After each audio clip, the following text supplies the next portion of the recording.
Баршаңызға сәлем. Сіздермен пайдалы және қызықты арнасы қоңырау батырмасын басып қазақша арнаның дамуына үлес қосыңыздар. Армансыз адам жоқ. Өмірлік тәжірибесі мол адамдар армандар орындалады деген түсінікпен келіспейді. Эзотерика мамандары ойша жұмыс істеп арманды жақындатуға болатынын айтады. Арманға ойша жақындау адамды іс-әрекетке көшіреді екен. Бұл орайда түрлі техника бар. Соның үшеуін назарларыңызға ұсынамыз. Бірінші қадам. Көзіңізді жұмып екі өмір бар деп ойлаңыз.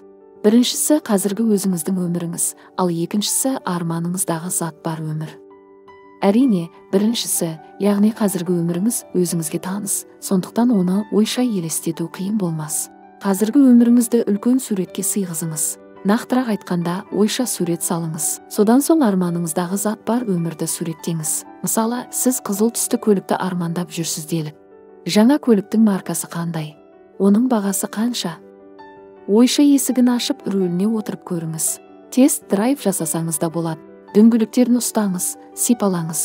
Кәдімгі шынайы өмірде сол көлікті ұстағандай сезімде болыңыз. Арманыңыздағы көліктің іші сыртын ойша анық көріңіз. Бұл өте маңызды. Есіңізде болсын, бірінші қадамда мидың ішкі экранында арманыңыз визуализацияланып, түп санаңыз сізге не қажет екенін нақты білуі, түсінуі қажет. Сондықтан егер бұрын соңды көлік рөліне отырып көрмеген болсаңыз, сіз бұл техниканы орындамас бұрын автосалондарға барып, жаңа көлікке отырып, армандап қайтқан дұрыс. Немесе сіз армандап жүрген көлік ағаңызда, я болмаса әріптесіңізде болса, мініп, оталдырып тіпті айдап көріңіз. Екінші қадам. Ойша салған екі өмірді, яғни екі картинаны жақындатыңыз. Арасы 1 метрдей ғана, өте жақын тұр. Сіз қазіргі өміріңіз суреттелген картинада тұрсыз. Иә, картинада басқа заттар қозғалмағанымен сіз қимылдай аласыз. Алдыңызда тұрған картинадан арманыңыздағы затты, мысалы қызыл көлікті көріп қуаныңыз.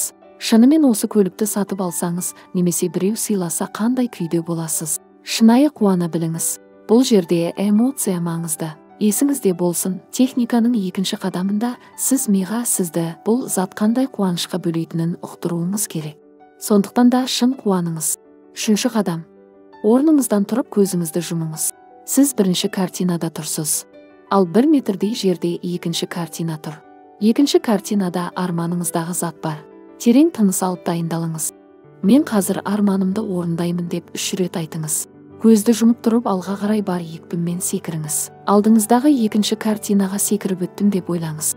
Көлікті құшақтап қуаныңыз. Бұл техниканы күнде 1 рет немесе аптасына 1 рет орындауға болады. Эзотерика мамандарының айтуынша, бұл техника сізді арманыңызға біртіндеп жақындатады.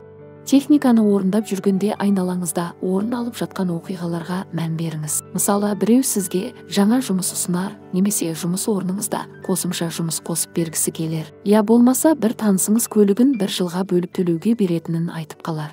Ойыңызға келген жақсы идеяларды қағазға жазып жүруді де ұмытпаңыз. Осы сияқты ұсыныстар мен сөздерді, идеяларыңызды қорытыңыз.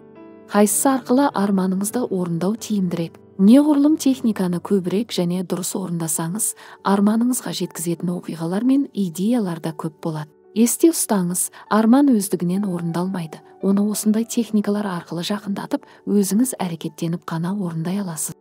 Біз мысалға көлікті алдық. Оның орнына арманыңыздағы затты қойып, техниканы орындай беруге болады.